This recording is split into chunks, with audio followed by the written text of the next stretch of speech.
Today's release of the Fed members' views on future interest rate moves, it's intended to reassure consumers and investors that they will be able to borrow cheaply for the foreseeable future. But is there a risk that Wall Street could misinterpret the Fed's rate forecast?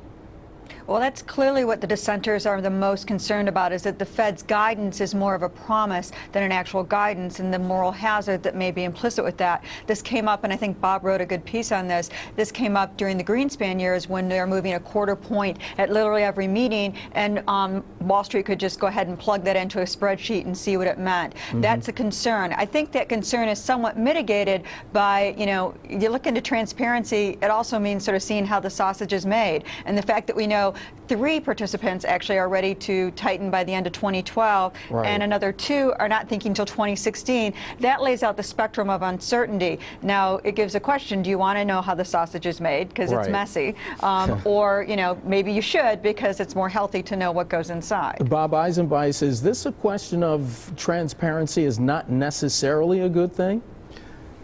Well, I think Diane really hit it, that you get, number one, a sense of what the range of views are.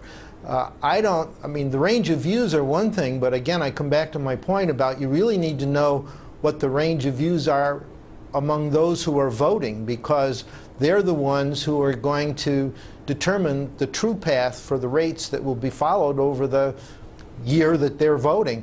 And in this particular case, I think it's fairly safe to assume that when you see the kind of commitment that was made, that you're looking at a case where a lot of people are really concerned about unemployment.